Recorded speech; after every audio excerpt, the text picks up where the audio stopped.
38 hadi 39. Ili kupata sikiza tune hiyo ya Warumi 8, bonyeza *811 *963 hash, *811 *963 hash.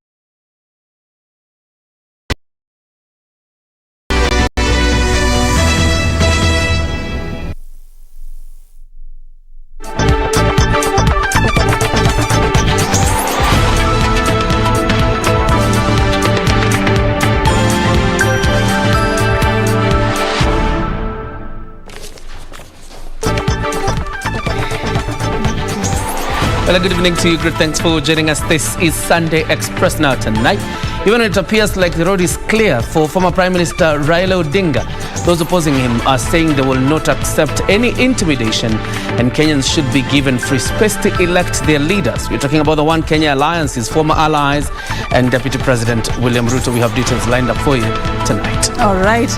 The political temperature seems to be getting higher in this country. Of course, right here on Sunday Express tonight also, we'll be having an interview. Tonight, we are going to make it a little bit inspirational for you. We are going beyond disability as we feature one gentleman by the name Kenneth Warungu Mwangi, a governance and leadership expert who has gone and he has beat the odds to become a lawyer in this particular country. And he will be telling us a little bit about his journey and what are some of the insights he has with regards to the leadership and governance of this particular country, especially as we get to the 2022 general election. That and much more contained in our comprehensive news bulletin that begins right now. But first, let's get the top stories.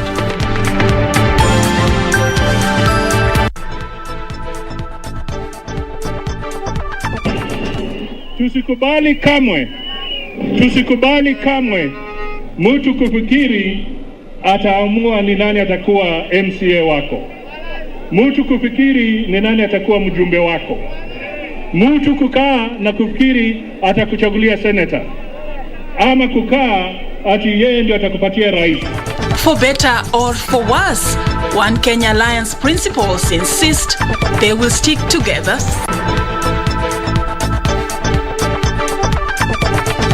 Death traps, small-scale gold miners in Migori County seek government intervention. And what is in culture? We tell you about the special stool in Turkana. This is in our special feature. And ELISHA Kiprop and Valentine are the winners of this year's Standard Chartered Nairobi Marathon.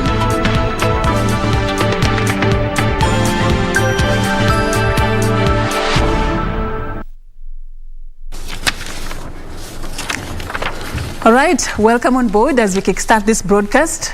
My name is Serfine Achieng Ouma. And of course, I'm not doing this alone.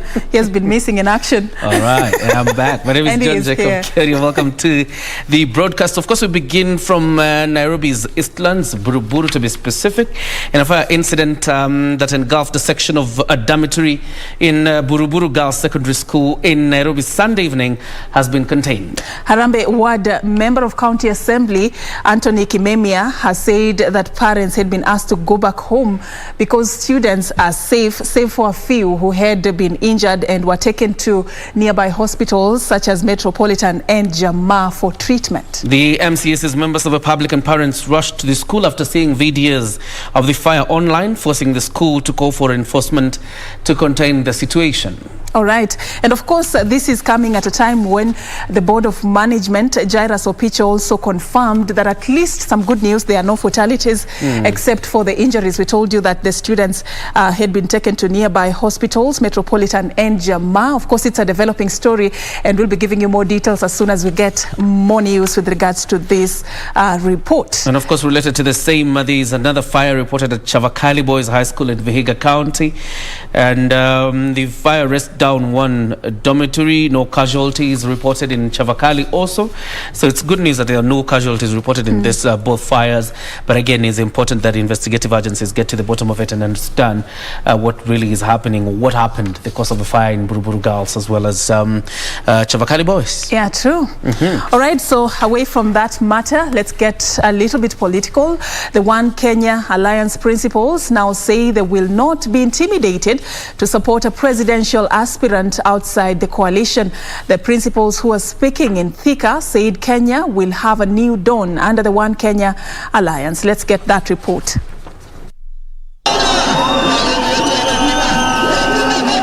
The five Oka chiefs Musalia Mudavadi, Moses Wetangula Kalonzo Musyoka, Gideon Moi and Cyrus Jirongo on Sunday took their campaign trail to Thika, Kiambu County. I want to say thank you also for Honorable Moses, where they attended a church service at the ATG Church.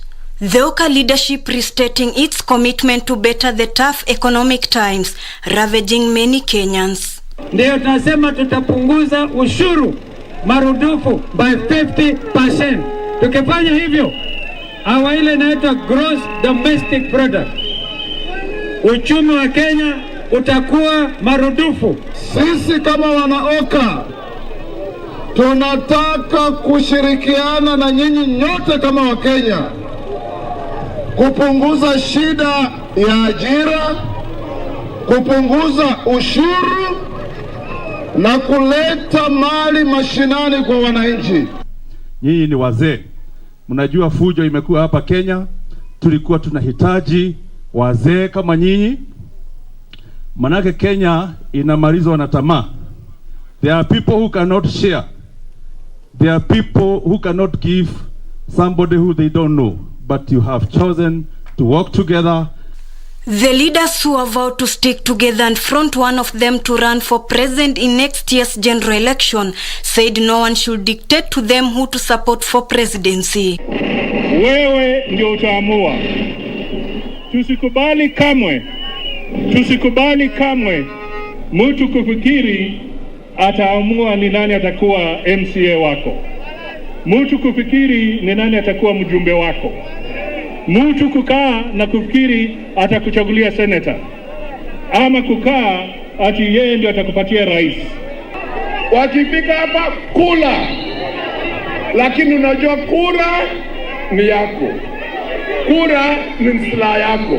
Nasikia ukiingia huko booth, hiyo ni siri yako ambao unajua hii kura yangu itabadilisha maisha yangu. At the same time, they have appealed to Kenyans to turn up in large numbers to register as voters, this even as they ask Parliament to add more resources to IBC to enable them execute their mandate. This is as a section of political leaders in Garissa and Wajir counties have called on IBC to extend the mass voter registration exercise for 30 more days.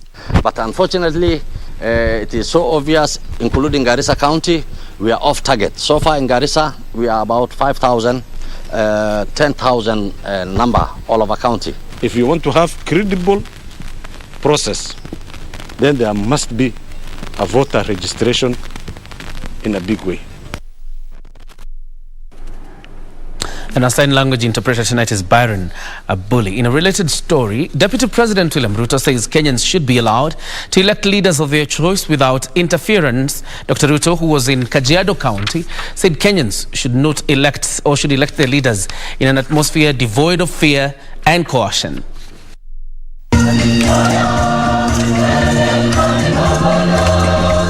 On Sunday, Deputy President William RUTO, accompanied by a host of members of parliament, were in Kajiado County. The entourage began the day by attending Mass at Kimana Christ the King Catholic Church and later a service at AIC Church Loitoktok. Bwana Yesu asifiwe. Thereafter, they made stops at Ilasit, Loitoktok and Kimana towns. Dr. RUTO cautioning the electorate not to bow down to any form of pressure from those in power regarding their political choices. Mimi nataka niwaulize wote pamoja hata na wale tunashindana na wao. Tafadhali tuwache blackmail, tuwache threats, tuwache intimidation, tuwache kuuzia watu uoga. RUTO challenged his competitors to share with Kenyans their development agenda ahead of the 2022 general elections. The DP noted that Kenya will be a more transformed country if politics is anchored on issues. Tumesema hii kinyang'anyiro wa Kenya ndio wataamua na sio viongozi watatuamulia. Tunataka ule atashindana na Chief Hasla akuje na chama ya kitaifa, akuje na agenda kama bottom up, akuje na ile vile ataunganisha wa Kenya. For Sunday Express, I'm Ben Troinju. All right, now to Migori County. Small-scale gold miners in NYATIKE, Migori County, continue to cry foul over what they term as outright violations of their human rights. Most of them lack mining licenses as foreign mining companies continue reaping big in the gold-rich land, causing environmental degradation and at the same time threatening the well-being of the residents. Recently, 2 miners perished after the walls of a mine they were working on caved in. Kamche Menza with details of this report. Makalda Mines in NYATIKE, Migori County, is one of the sites reportedly invaded by foreign mining companies. The terrain is rugged as a result of blasting. We find small-scale local miners combing through the debris in search of gold. They say as much as the area is endowed with the mineral, residents have nothing to show for it. The Chinese invaded this place. They are using very big machines, and whenever they use these big machines, our people, the local artisanal miners, succumb to the dangers of the mines. Sisi wananchi tumebaki na vifo ambayo tunaangalia tunaona, lakini mali yote imeenda. Tumebaki very poor. Many lack mining licenses. Na sheria ya Kenya inasema kwamba hakuna siku ambayo watakubalia mgeni kutoka nchi za ngine kuja kuchimba gold hapa eti iko na license. Na hii yake imepata wapi? Residents say environmental degradation is at its peak. The mines are dangerous. Currently we are mourning 2 of our brothers who have been working here and who lost their lives. Sasa hatuna faida hapa. Mara ya 4, hebu muangalie hivi venye wamelima wameacha hivi. Hii wameacha kama wanatengeneza sisi tukule ama tukufe sisi wote. In 2018, the Land and Environment Court sitting in Migori ordered a foreign gold mining company to restore part of the mineral-rich Makalda Hill destroyed through blasting. Implementation of this directive may take years. The same year, NYATIKE Member of Parliament Tom Odege issued a 10-day ultimatum to foreign miners to vacate. They must leave NYATIKE today. If they continue to be in NYATIKE in the next 10 days, on 24th, I'm going to lead the people of NYATIKE to evict them. Kenya Human Rights Commission says it is shocked by the slow response from relevant authorities. We are seeking to explore both legal mechanisms and also out-of-court mechanisms to ensure that justice is served. Kamche Menza for Sunday Express. And now the Turkana community is among a select few whose traditions have withstood the test of time. Across the entire county, you will spot men carrying, sitting or resting their heads on the ekicholong. Is a special seat also used as a headrest, synonymous with the culture and status of a true Turkana man. Our reporter Nancy Okware was in Turkana County and filed the following story. Turkana County lies in the northwestern part of Kenya. It has one of the most expansive landscape in the country, with a population of about 1 million people, according to the 2019 census report. The county boasts of breathtaking landscapes, with Great Plains hedged in by scenic hills, such as the Kabokorit, that we attempted scaling for a breathtaking view of Kakuma town at sunset. Turkana people have a special way of welcoming guests.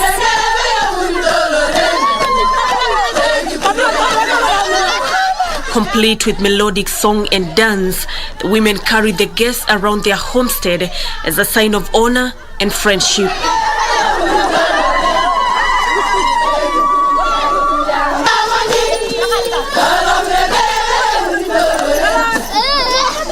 The Turkana community is so hospitable that often a goat will be slaughtered in the village for the guests to feast on alongside their host. However, as you stroll in the towns or even in the rural areas, you'll notice something striking. Men holding a special stool, the ekicholong. It is a special multi-purpose for ensuring the comfort of its owner wherever he goes. Hii nikifika mahali popote kama sasa tukikaa hapa hivi nyinyi mkiangaika mahali pa kukaa nyinyi mnakaa kwa kiti, so I'm much comfortable. Ekicholong signifies the attainment of a certain status in society. Sasa yule huyu kama hajafanywa ya asafan hata kalia kiti yangu, hata kama ni mkubwa side yangu, kama mimi ni mdogo yake na nimefanywa asafan hata kalia kiti yangu. Under a tree at Tarach village in Kakuma, we encountered these two elderly men napping away blissfully. At a closer look, we found they were resting their neck on the ekicholong. Ours is not to interrupt their afternoon relaxation. We are told they deal with conflict resolution and are awaiting any cases that may arise from this village on this day. At this point, the question lingering on our minds was, just how comfortable is this seat? Inakaa tu mzuri. Kwa sababu unashimba paka akae mzuri, kapopile kikaa inakaa tu mzuri. Hauwezi kisikia mbaya. Women are not allowed to sit on or even hold the ekicholong. Hii ni tradition yetu ya Turkana. Hakuna mwanamke anaruhusiwa kushika hii kitu. Ni mwanaume tu peke yake. Sababu mwanamke huwezi kuja kukaa mbele yangu na hii kiti. Sitting arrangement yako kwanza hayataruhusu. Mtoto kwanza mtoto atakani ama timu nyingine kama umeoa rasmi alafu timu nyingine yakalie mpaka afanye hiyo rituals. Lete mbuzi atakaze hiyo kiti. Additionally, if you're not of the same age group through marriage or an initiation ceremony known as the asapan, you're not allowed to sit on another person's ekicholong. The Turkana community believes that such a breach is taboo and should never happen, but in case it happens, it can only be reversed through a special cleansing ritual. Ndio sasa anatoa mbuzi, anaonga hiyo mbuzi, anatoa kinyesi, anasimea hapa juu. Hiyo inamaanisha kwa yeye alifunja amri. Yeye alifunja amri kalia kiti ya mtu msima mwenye amefanywa mela kubwa. Mwenye amefanywa mela kubwa. Another striking thing about ekicholong is how one is required to wipe evidence after a sitting. Ikikaa hivi, ukitaka kuamuka, nafanya hivi. Naanza kwenda. Ikisahau kupanguza, kuna mtu ile kuna maana wewe, kuna rombaya na wewe. Nitakuja kupata hiyo kiti unakaa hivyo. Inachukua unapeleka kwa choo ama unapeleka kwa mali ya moto. Sasa kupeleka kwa moto. Sasa mimi hapa naingia kitu kingine hapa. Ile nakaa kama doidoi. The Turkana is undisputedly one of the communities whose traditions have remained untouched despite the wheels of modernization. They have held on to their beliefs, just as the men hold on to the ekicholong for comfort, status, and rest wherever the day takes them. Nancy Okware, reporting from Kakuma, Turkana County.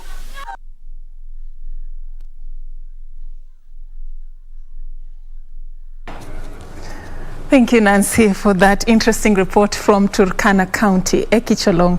An interesting stool there that is multi-purpose. You can use it as a pillow, you can use it as a seat, but one thing that stood out is how you wipe evidence as soon as you're done using it. Anyway, moving on, President Uhuru Kenyatta is expected in Glasgow, Scotland on Monday, November 1st, where he will join other world leaders at the United Nations Climate Change Conference.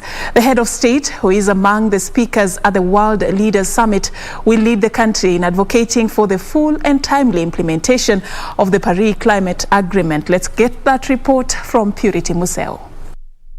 The highly anticipated United Nations Climate Change Conference is being held in the Scottish city of Glasgow, bringing together delegates from around 200 countries. With the global warming attributed to fossil fuel emissions caused by human beings on the rise, the world leaders are expected to announce how they will cut carbon emissions by the year 2030. COP26 President Alok Sharma has warned the window to keep within 1.5-degree warming target is closing. It is a target world leaders agreed to work towards in 2015 to avoid the worst climate impacts. President Uhuru Kenyatta is among speakers at the World Leaders Summit, expected to set out actions the country is taking to tackle climate change and showcase Kenya as a leader on climate action in the region. Kenya was the first African country to pass a Climate Change Act in 2016 and runs 90% renewable power with a target of hitting 100% by 2030. Meanwhile, leaders of the world's richest economies are trying to reach a meaningful deal on preventing climate change at the G20 summit in Rome, Italy. They are yet to announce any firm new commitments to reduce carbon emissions in the coming years. The G20 group, made up of 19 countries and the European Union, accounts for 80% of the world's emissions. The leaders have already approved the global agreement that will see the profits of large businesses taxed at least 15%. Purity Museo, Sunday Express. And of course, developing countries are the biggest or the most affected when it comes to carbon emissions, and we're all looking towards that conference to see what solutions come from the meeting. Now, the COVID-19 positivity rate is down to 0.6% after 17 people tested positive from a sample size of 3,014 screened in the last 24 hours. Total confirmed positive cases are now 253,310, and cumulative tests so far conducted stand at 2.7 million, according to data from the Ministry of Health. The death toll is now 5,281 after 5 more patients succumbed, all being late reports from facility audit records in September and October. As of Saturday, October 30th, 2021, a total of 5.3 million vaccines had been administered across the country. Meanwhile, statistics from the Johns Hopkins University indicate that over 246.5 million people have tested positive, while more than 4.99 million people have died. Let's move this forward. A family from Malaba, Teso North, Busia County is appealing for help so that their 3-month-old baby undergoes open heart surgery. Baby Rael Amojong has been diagnosed with truncus arteriosus type 1, a congenital heart deformity. Doctors have suggested a surgical intervention before the child attains the age of 5 months to avoid further complications. Baby Rael Ajamong is just 3 months old, but the pain she has endured cannot be explained. Nilijifungua huyu mtoto mwezi wa 7 tarehe 23 hospitali inaitwa Gocholia. Nilienda nyumbani, fika nyumbani nilijua mtoto wako mzima. Lakini baada ya mwezi 2 nikaona hiyo kupumua bado inazidi. When Rael was born, her parents had no idea of her heart condition. Kupumua watoto wanapumuanga hivi, anieleza hapana, inaweza kuwa ni limoni, mkimbize wapi? Hospitali Gocholia. Tukamkimbiza, kufika Gocholia akatuambia tupeleke Busia. Kupeleka Busia, huyo daktari akatuambia mtoto wako sawa. Kurudi, mtoto bado wako vile vile. Tukarudi tena Gocholia. Kurudi Gocholia wa watoto pia akasema hii ya wezi. Doctors have recommended an open heart surgery before she turns 5 months old, a procedure that can be done locally at a cost of 1.85 million Kenya shillings. Mzizi hiyo. Sasa bila wamemulika inamwaga damu sana. Inamwaga kwa mbavu huku hivi. Wakampima, wakampiga picha, wakapata iko mzizi haitembezi damu kwa mwili yote. Tukamuuliza na kutibu tunaweza mtibu aje? Labda Nairobi ama India. Sasa tukashtuka. Tukashindwa tutafanya nini? To assist the family, donations can be sent to paybill number 8043583, account name Rael, or via M-Pesa on mobile number 0714803360. Ruth Wamboi for Sunday Express. Rael Amojong is a child who needs our help. Like we always say, helping those who cannot or who don't have the ability to help themselves. We're helping God also. Yeah, true. You remember that? I remember that. I was hoping you would go on and even quote whatever you quote. But anyway, it's important to extend a helping hand at this particular time. That story, we will be posting it on our social media handles in case you need the numbers for you to reach out. You can do that. We're going to be taking a short break right now. Thank you so much for keeping us company till this far. But remember, on the other side, we will be having our interview for the day. I'll be having a sit down with Kenneth Warungu Mwangi, a governance and legal expert.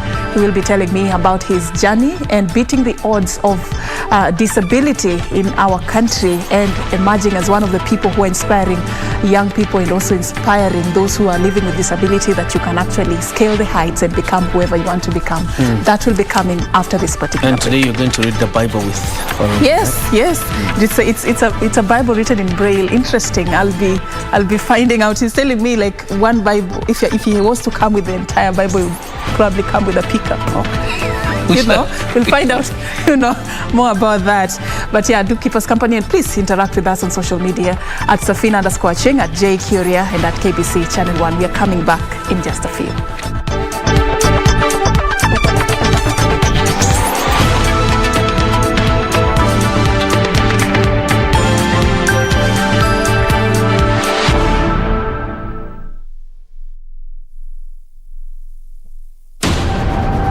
We take it on at the right time. Honorable Musalia Mudavadi. The Honorable Mutahi Kagwe. Chief Justice Martha Karambuko. This is KBC, the voice of Kenya. Asking the right questions. I don't know how it made you feel as speaker who is presiding over a house where members can be compromised with 10,000 shillings. We keep our guests comfortable. A mission to ensure our audience gets a complete story. For a few hours or so, I thought this is it. My end has come. If really we want an end of this pandemic, we must fight. Our goal, to tell it as it is for the benefit of our viewer. And I'm sure we will have good discussions. All right. That will make probably your viewers understand KDF better. With 21 radio outlets. During a live interview on KBC TV, Chief of Defense Forces General Robert Kibosha. Jaji mkuu kwa mara ya kwanza katika mahojiano yake ya kipekee na runinga ya KBC Channel 1. And 2 TV stations covering over 90% of the entire country. The message always gets home. KBC, the home of on-air TV interviews.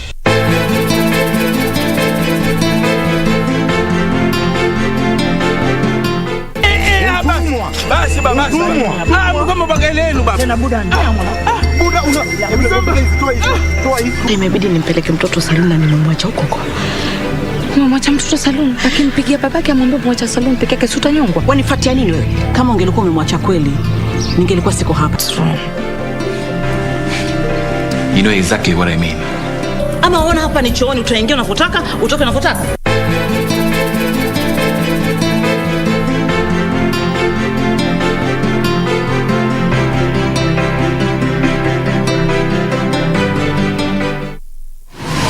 Log on to the KBC website at www.kbc.co.ke to get the latest breaking news, entertainment, sports, politics, lifestyle or business trends from Kenya and around the world. Never miss new episodes from your favorite TV shows, reruns and movies. Just stream online or watch live on your YouTube channel at KBC Channel 1 TV shows. For the day's biggest stories, trustworthy news and family entertainment, log on to KBC Channel 1. Watch what you want anytime, anywhere.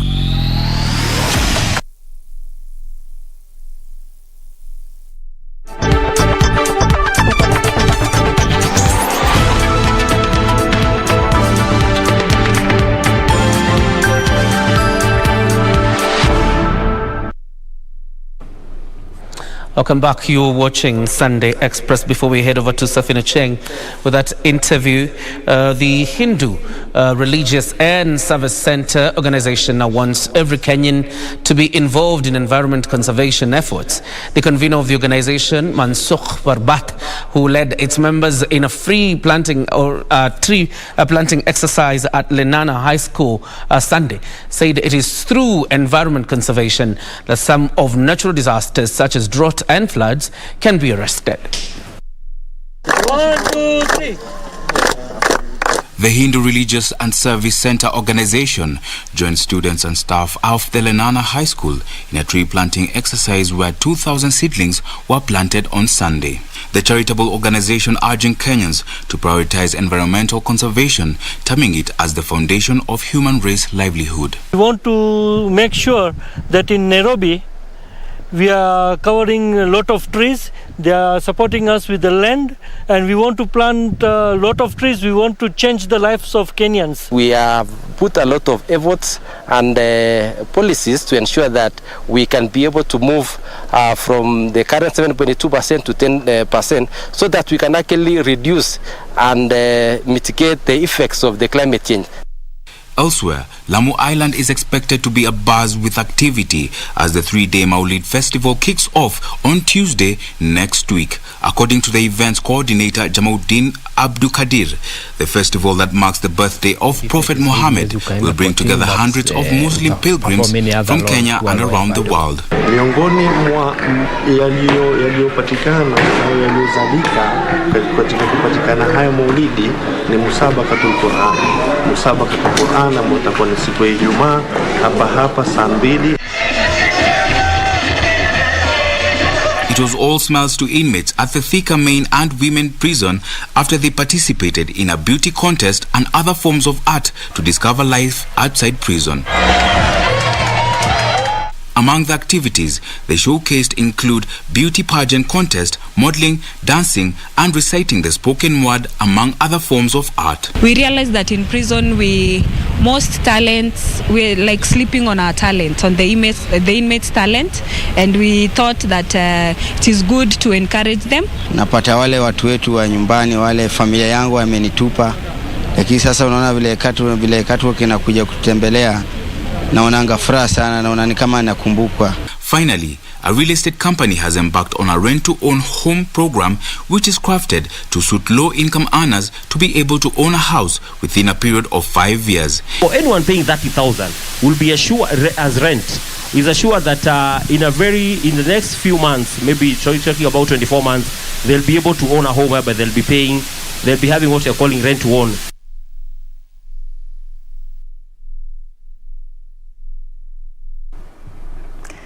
All right, and welcome back, and thank you so much for staying with us. And now we start our conversation for the night on Sunday Express tonight.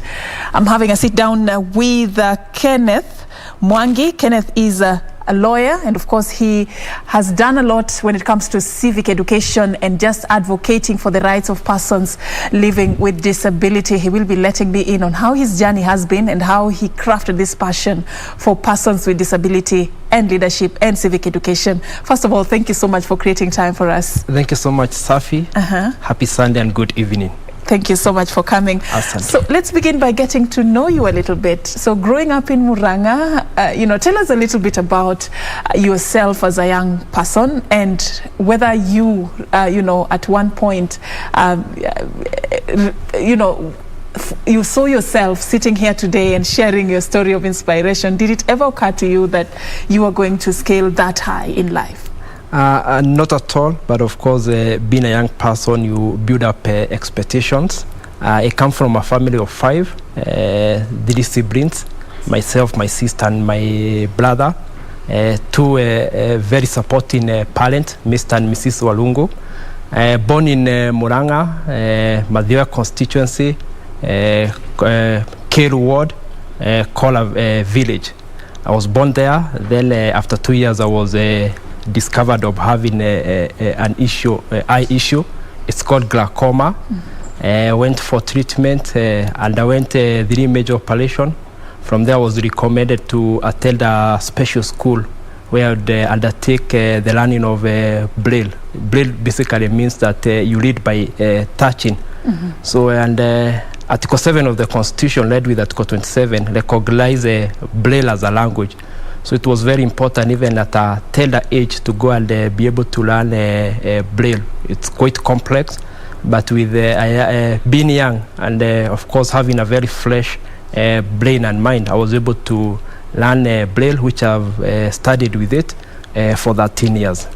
Yeah. All right, today our topic, Kenneth, is centered around going beyond disability, because when we talk about disability, many would say there is still a lot of stigma and misunderstanding about this whole concept of disability, and many would feel a bit limited when they want to aspire and become somebody in life. Tell us a little bit about whether your condition has made you at one point feel different and, you know, hindered, you know, at a particular point, and what you did to overcome the obstacles you faced in life.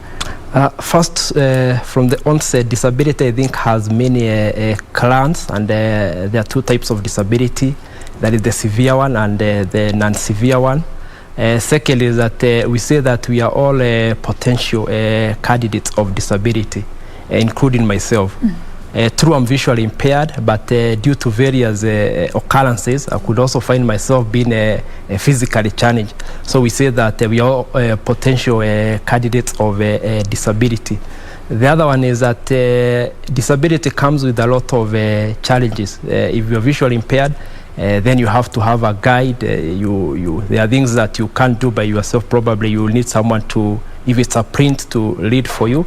So it's true, but what we do is that we normally say the challenges you get, it enables you to get solution out of it. So through it's been a journey. There have been challenges, but we say that you don't get disappointed, you don't get demotivated.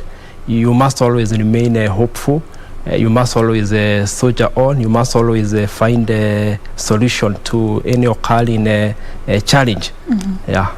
Oh, it's not very common to find persons living with disability in professions such as yours. You know, many are hindered in one way or the other and end up in, you know, different professions that they would find more flexible for their conditions. We are yet to find a situation where it becomes easy for persons living with disability to become doctors, to become lawyers, to become, you know, those kind of professions where they've not been given that particular chance. Tell us a little bit about some of the challenges you've seen that would hinder persons living with disability to get to where you are today. Profession and careers are all about curriculum. Yeah. So you find in most cases, if you are to do engineering for visually impaired students, if you have to do medicine for visually impaired students, then you need what I would call adapted curriculum. To adapt such a curriculum to some extent that it will fit this particular person living with this disability, it becomes a challenge. But good for law, it's very easy because law is a social science, law, political science, public administration, international diplomacy. All those are social sciences, so they don't involve a lot of practicals. But for courses that requires a lot of practical, then it's become hard for a person, especially of this clan of person with disability, to get such a curriculum that can be adapted to fit them. But for other nature of disability, like the physically challenged, well, I think they can be able to undertake any other courses like medicine or engineering, because I don't think they involve a lot of practicals that is so involving. But for visually impaired, true, there is a challenge because of the adaptability of the curriculum. Yeah.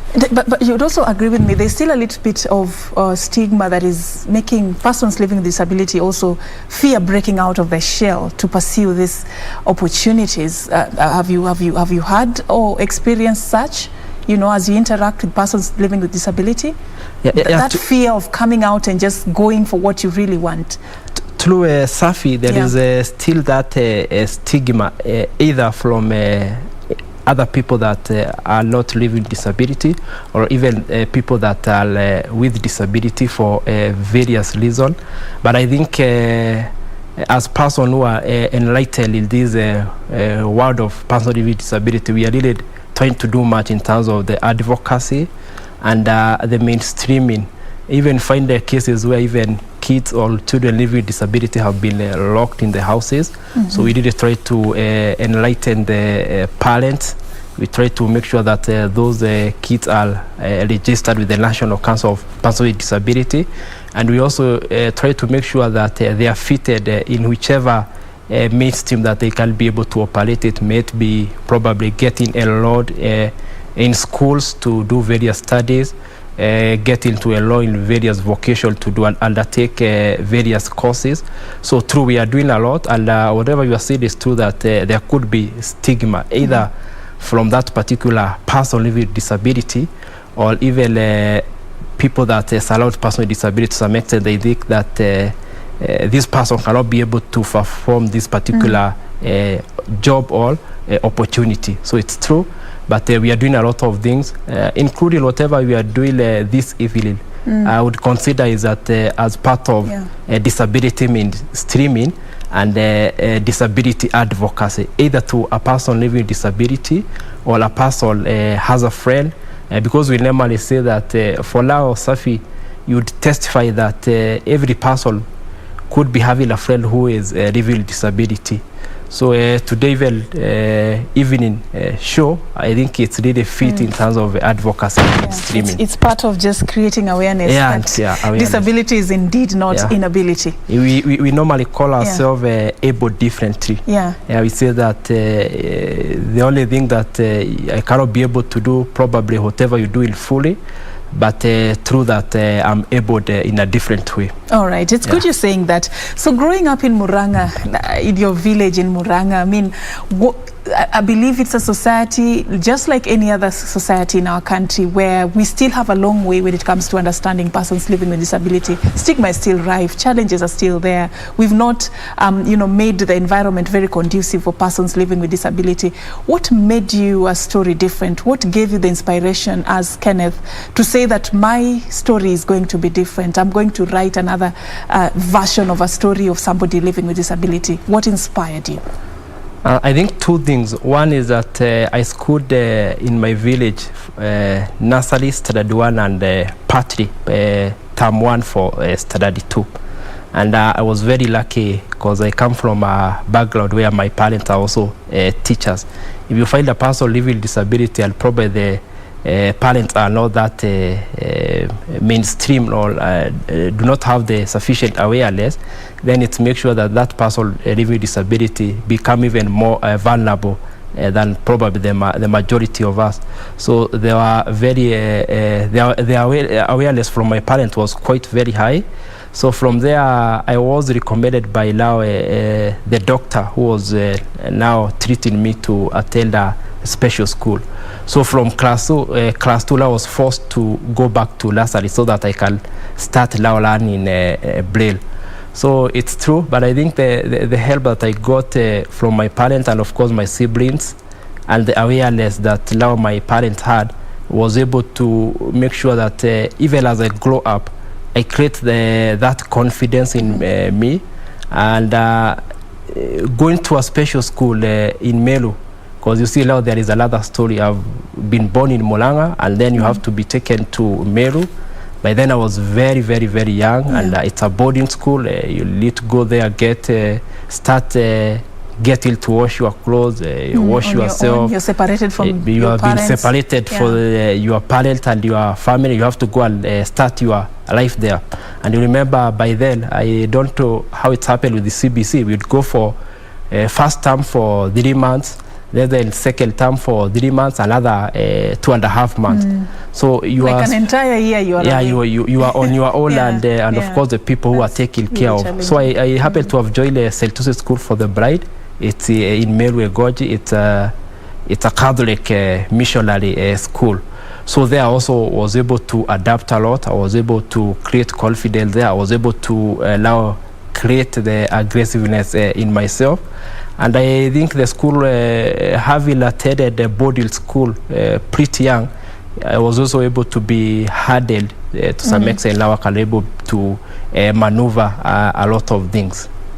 All right, so yours was different. You saw an opportunity in the sense that your parents were a bit, they were aware about your condition, and they were more enlightened. And they could take you to these schools, and you could pursue whatever level of education you wanted. But do you think there is still need more awareness to be centered around the parents who have children with disability? Because some of them, for lack of understanding and for lack of even how they're going to cope in the environment that they live in, they end up getting confused how they're going to raise this particular child in the community. Do you think there's more that needs to be done to also just walk with parents this journey of raising a child with disability? Yeah, I think a lot has to be done to parents living with personal disability, because you find in a family probably you are 5 and one has a disability, the rest of the siblings 4 don't have a disability. You may find very easy for this person living with disability facing discrimination and studies and being concentrated to the other 4.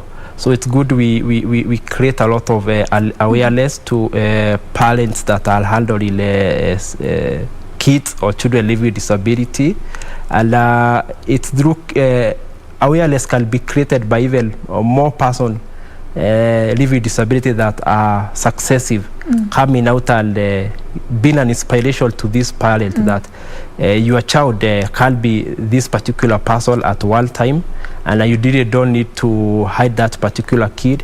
You really don't need to discriminate that particular kid. He or she can be just like any other kid in the family. What you really need to know is that if he's visually impaired, there are school for visually impaired students. If he's physically challenged, there are school for physically challenged students. If he's or she's a deaf, then there are deaf schools. And when he gets incorporated in that studies and learning and that curriculum, he'll be able to work hard, he'll be able to mingle and interact with the others. That particular child will feel at home, away from home, and he'll be able to one day follow his dream, his passion. He'll be able to work hard and become just like any other person, and even become better than the other siblings or the other kids in the family. All right. Yeah. Just like yourself, a success story. Yeah. Today you're a lawyer, almost just being admitted to the bar, and you're also one of the most insightful political analysts in the country as we speak right now. Yeah. You have a very strong passion for governance and leadership. Tell us a bit about that. Did it find you? Did you find it? I think just like I said, growing up in the primary school, I went Celtusi, and growing with the rest of the person now living with disability there, to be specific, visually impaired, we were a bit hardened. I think going to boarding school at a tender age, having to maneuver life by yourself, we calculated it became almost 8 to 9 months where you have to be on your own, far from your parents. You only meet during the holidays. It's 1 month. If you compare the other kids who normally go to a day school, you normally get a chance to see your parents every evening. In this case, you don't have that opportunity to see your parent. So it's upon you now to work hard. It's upon you to be responsible on your own. If it's homework, you make sure you do it. If there are other things, and especially being in a boarding school, you also be able to do other activities down there. So I think that while combining all those things, I became very aggressive. I also became very confident, And this one has assisted me all over time, and to be able to also get into politics, either by way of practice or by way of analyzing. All right. Yeah. You say that right now one of the key activities you're engaging yourself in is promoting civic education and political rights for persons living with disability, and you're strongly advocating for them to increasingly participate in the electoral process. Why do you find this significant? I think if you read Article 1 of the Constitution on the sovereignty of the people, it will stipulate that the sovereignty of the people can be represented either directly or indirectly. And it's in this notion that we also advocate and mainstream that even in the representation of the sovereignty of the people, we also have persons with disability included. Secondly, we also read Article 27 of the Constitution. It also fight against discrimination, any form of discrimination, may it be on religion, may it be on social, may it be on political discrimination. And we normally say governance, leadership, and representation. One form of it is political representation, either through a nomination or through elective politics. So we also advocate that persons with disability can also have one of their own, either representing the other person with disability or even representing all persons. And if you read the International Code on Persons with Disabilities, normally mention that there is nothing for us without us.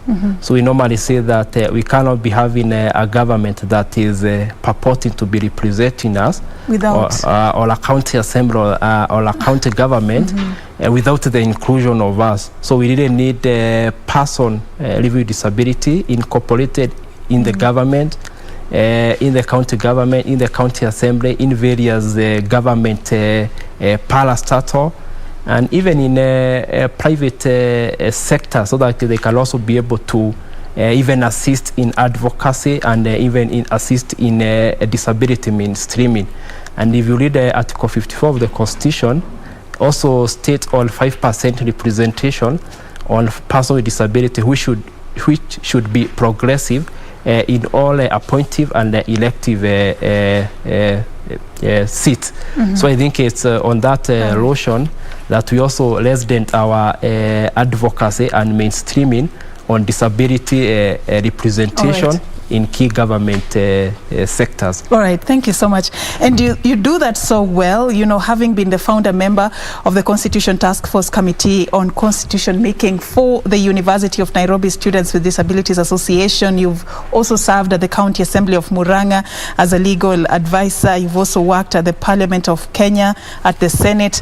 And I can go on and on about what you have achieved with your legal mind, but this we'll do in another forum. You also have that other side. You've carried a Bible with you as you wind up. Yeah, sure. You know, it's Sunday. Yeah, it's Sunday Express. Yeah, so you had something you wanted us to read. I said it's Sunday, and you know we all grew as Sunday school kids, and that one has pushed us even as we grow to also remember praying and also having our Bible. So I came with a Braille Bible. It's John. And as you mentioned that if I was to come with the whole Bible, then I would have to carry it in a pickup. Reason being that Braille is very complex as a language, as I mentioned, pursuant to Article 7 of the Constitution. And just to mention a little bit about Braille as a language, we normally say A is .1. So B is .12, C is .14, D is .145. So when I touch this particular Bible, when I hear, I touch a dot that is at the upper, I'll be able to know that's A. So when I touch 2.12, I'll be able to know that's B. Yeah, so that's what make Braille to be a language. So I came with a Bible, so you can also have your Bible, John, then you can be able to read Let together. me just very quickly, let me tell you what you're going to read for us. This is John 13, 34 to 35. John 30. I see how you tactfully allocating it in the Braille Bible. Said John 13, John 13, Yes. Should be on this side. And then you're going to tell me what it says? Yeah. Okay. Let me...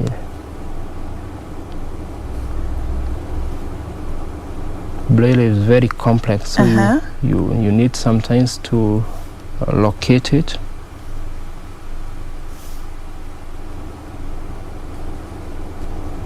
John 13.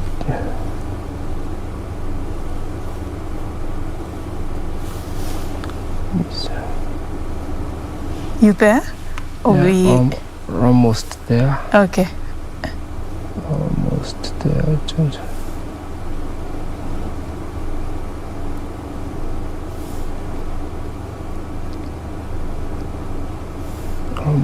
To see where. And it takes a lot of skill, yeah? Yeah, it takes a lot of skills. You said John? 13. 13, yeah? Yes. This one is 24.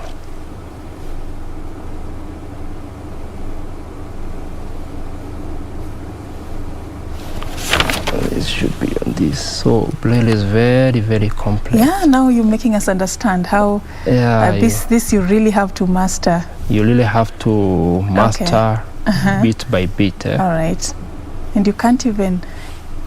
It's by touch, yeah? That's when you get to know it. Yes. Touch. All right. Interesting. By touch, you'll be able to, like just we mentioned, if it's A, it's in chapter? This is 13. Chapter 13? Or? Yes, John 13. Call this chapter 3. I don't know whether it's... Oh, we can just, find an easy one. Yeah. What does that say? Because I can locate. Chapter 13, Jesus teaches Nicodemus. Yeah, so that's chapter 3, You can go to chapter 3. Okay, let me just locate mine. And probably confirm to your viewers that what you're saying is true. Mine has also failed technology. Oh my goodness. And there we go. We ran out of time. Yeah. But thank you. Looks like this is a class we need to pick up after this, right? Yeah, sure. Yeah. But thank you so much for, creating time and also teaching us a little bit about Braille. And I believe we will be having more forums to get to know more about even your passion for leadership and governance. We really appreciate you, Kenneth MWANGI. He is a governance and legal expert. Tonight we were just talking about how one can actually go beyond disability, and he's a true example of disability is not inability. Thank you for watching. We will be crossing over on the other side in just a bit. John Jacob Kioria will be updating you on the latest in the world of sports.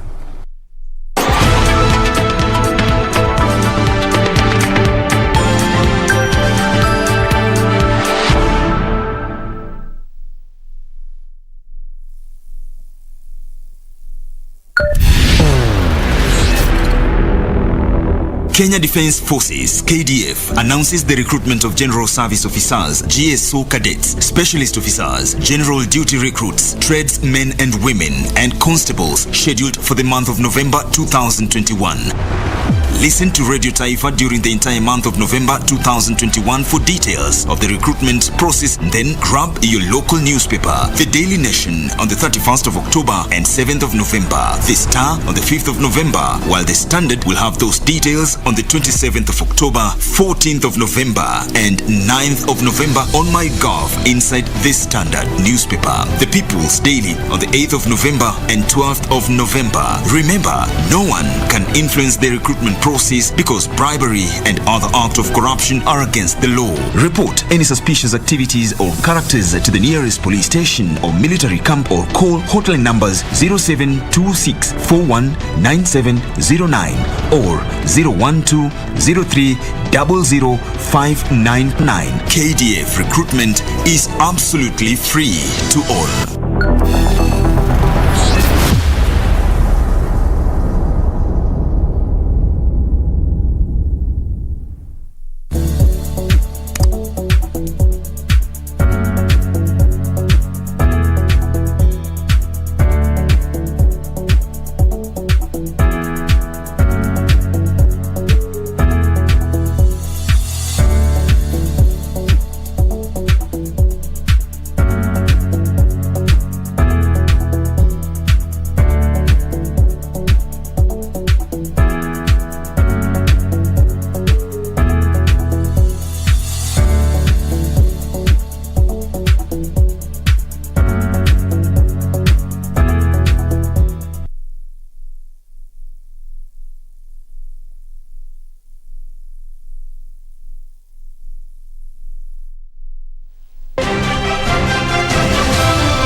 Time for us now to do sports. In former Los Angeles marathon champion ELISHA Kiprop and little-known Valentine were crowned the 2021 Standard Chartered Nairobi Marathon champion Sunday.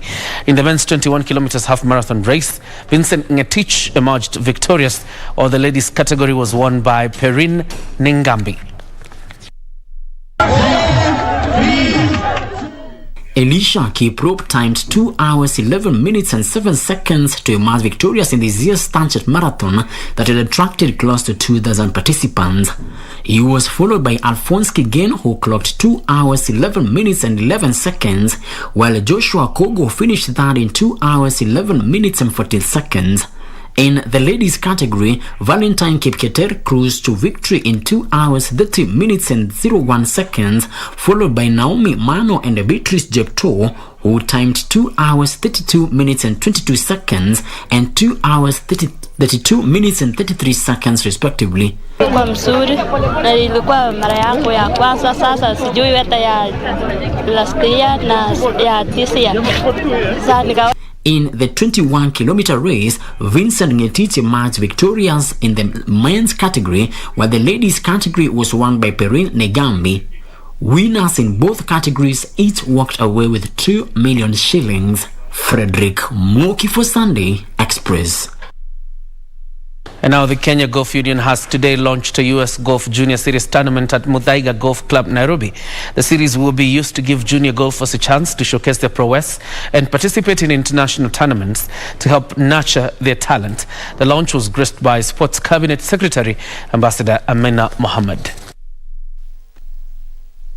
Expectation, ladies and gentlemen, that the coaches and their respective golf clubs will use their newly acquired knowledge and skills to attract and nurture the talents of junior golf players from across our beautiful country.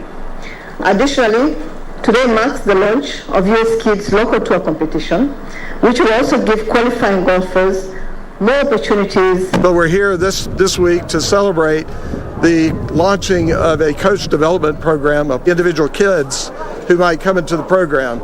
The people and the leaders here in Kenya have sought to really make a difference in the kids' lives, and would really like an organized, structured program. Today we are delighted as Safaricom to be involved in a partnership with the Kenya Junior Golf Foundation to launch support for juniors in order for us to create juniors of the future.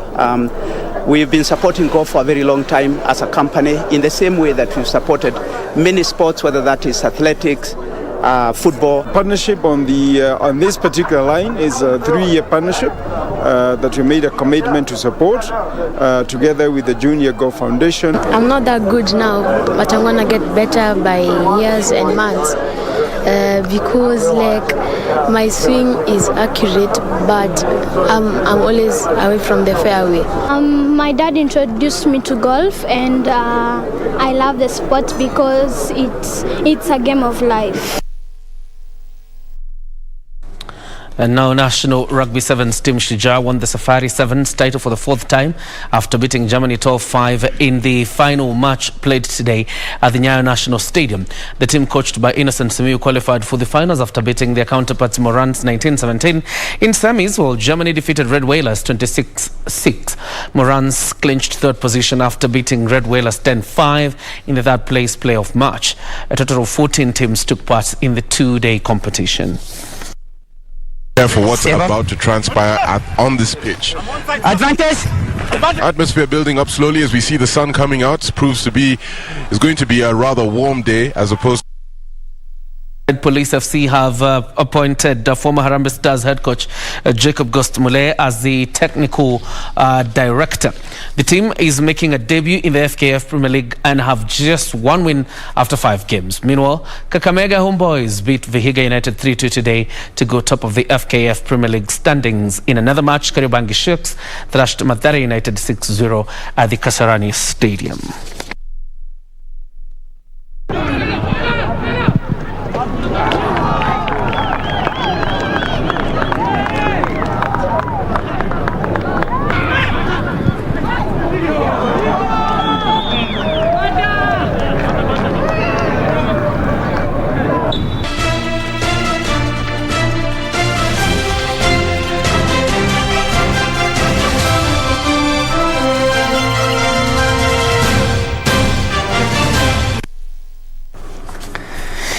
Obviously, this is where we put a cap on Sunday Express, but of course, a quick one on the EPL.